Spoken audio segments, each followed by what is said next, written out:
নেত্রকোনা শহরে নেই কোনো পার্ক বা ওয়াকওয়ে।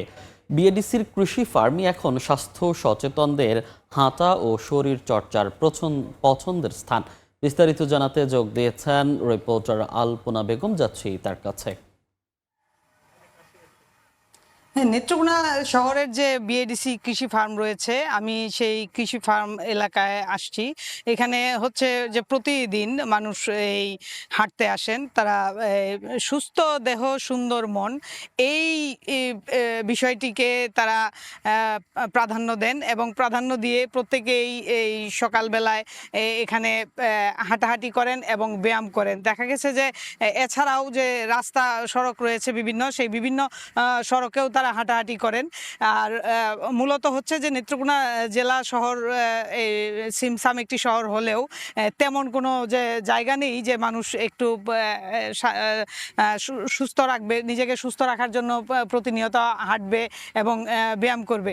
তো এই জায়গাটিকে খালি থাকার জন্য এই জায়গাটিতে দেখা গেছে যে ঝড় বৃষ্টি ছাড়া অন্যান্য প্রতিদিন বিভিন্ন পেশার শ্রেণী পেশার মানুষ, বিভিন্ন বয়সের মানুষ এখানে এসে তারা ব্যায়াম করেন এবং শরীরচর্চা করেন, হাঁটাহাঁটি করেন, অনেকেই সাইকেলিং করেন। তো আবার প্রচুর রৌদ্র যেদিন থাকে সেদিনও একটু কম থাকেন তারা। এছাড়া হচ্ছে যে দেখা গেছে এখানে যে শিক্ষক থাকেন, তারপরে ব্যবসায়ী,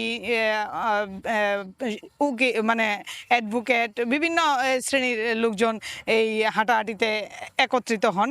তারা আসলে মূলত কোনো জায়গা না থাকায় তারা মনে করেন যে আমরা যদি সুস্থ থাকতে চাই, ঔষধ যে কোনো ধরনের মেডিসিন ছাড়া জীবনকে সুস্থ রাখতে চাইলে হাঁটার কোনো বিকল্প নেই এবং শরীরচর্চার কোনো বিকল্প নেই। সেই লক্ষ্যেই তারা আসলে এই প্রতিদিন এই শরীরচর্চা করে থাকেন। তো যে কারণে শরীরচর্চা করতে গেলে দেখা যায় যে বেশ খালি জায়গার প্রয়োজন হয়। আর এই জেলা শহরে এই সড়ক ছাড়া, রাস্তা ছাড়া আসলে তেমন কোনো খালি জায়গা নেই।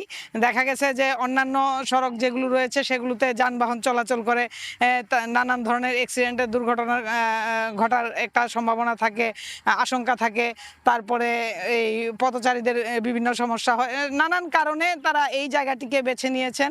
দেখা গিয়েছে যে চারপাশে খোলা এবং ধানের ক্ষেত যে এক পাশে, আরেক পাশে হচ্ছে যে অফিস আদালত রয়েছে, সব মিলিয়ে চারপাশ খোলা থাকার কারণে এই যে বিএডিসি ফার্ম, এই বিএডিসি ফার্মটিকেই আসলে শরীরচর্চার তারা এখন কেন্দ্র মনে করছেন, যে কারণে এখানে এসে হাঁটা এবং শরীরচর্চার কাজ করছেন।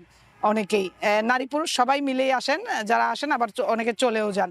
তো নেত্রকোনা জেলার যে এই যে শরীরচর্চা কেন্দ্র না থাকার কারণে সড়কেই করে, এই ছিল আজকে আমার কাছে সর্বশেষ।